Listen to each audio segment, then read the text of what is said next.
Sorry, I got a call. I got kicked off there. So, okay, so this is now going to be in 2 videos, okay? All right, so we talked about our thesis. Exordium is where I was at. The exordium is at the beginning of your paper. It has what you are using to grab the attention of your audience, okay, to get them interested in your paper. Or in a speech. You can have an exordium in a speech, too. If you're trying to get someone's attention, you're trying to persuade them in a way you think, either affirmative or negative about an issue, and you use an exordium to bring them in by catching their interest. Okay, so division. Let's go into division. We have division in our persuasive essay. What exactly does that? And remember, that is a precise statement, okay? It's a precise statement that states the thesis, that shows the agreement and the disagreement between the writer and the opponent, okay? So the precise statement that shows the agreement and the disagreement. The antithesis, that is a statement that we put in a paper or a speech that's going to just make it stronger. It's very interesting. It's going to be a mirrored contrast of something. So that is just making our paper stronger and more interesting. As with simile, we add similes in there to compare objects that are different, but they have something similar in common. That they have something in common. They share a common characteristic. They're different, but they share a common characteristic. So antithesis and simile are just elements that make our paper stronger. They're not actually in our outline. Those are what I have Jackson put in the interesting column. All right, amplification. Actually, before I get to amplification, that's at the end. Let's go to refutation.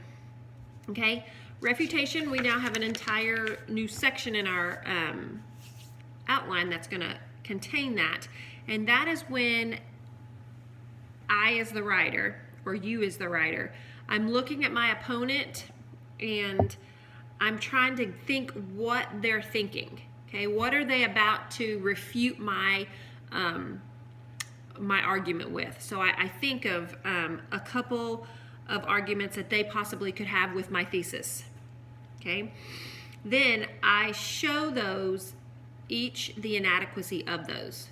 Okay, you might say that Crispin should not have left his hometown, but I say he should because, and because you say that, this is inadequate.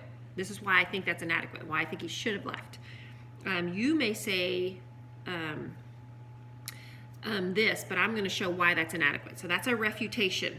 It's the response to the opposing argument. I'm going to give you a reason why I think you're going to oppose me, and I'm going to tell you why that is an ineffective, inadequate argument. Okay? And then our last one, amplification, that's who it matters to and why. If you're thinking of, if you're sitting here listening or reading a paper and you hear this matters to, and you're one of those group of people, that paper or that speech just became much more meaningful to you, much more, oh, okay, well, this is why it matters, because sometimes it makes it more real for us when we know why it matters.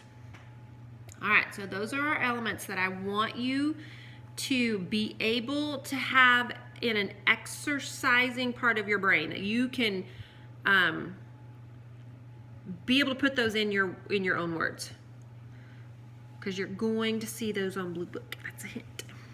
All right, we're starting our last novel. I can't believe we just have 2 weeks left. So you've already read the Bronze Bow, so now you're going to start your Annie chart this week on the Bronze Bow. You're given 30 items per column of affirmative, negative, and interesting. And just try to remember to try to get an antithesis and your simile kind of in your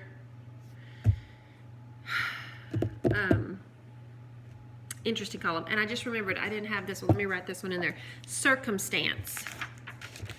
So circumstance is another element that you're going to put in your interesting column. It is what's going on at that point in time. And that, again, adds some depth to your paper. It makes it more interesting. So make sure you can put that in your own words, too. Circumstance. It's what's going on somewhere else at the same time this event's going on. Okie dokie. So you're writing an issue for the Bronze Bow. Decide if you're taking... actually, don't decide if you're taking an affirmative, negative. Sorry. You're going to create the Annie chart with 30 items. And then next week we'll work on our outline. So So we're wrapping it up. We're getting close. Okay, I think that's all I have for LTW. Just kind of work on those terms that I just talked about and create your Annie. Oh, I'm not leaving anything off. I feel like I'm leaving something off, but I don't know what it is. Anyway, I think that's it. Okay, I'll see you in the next video.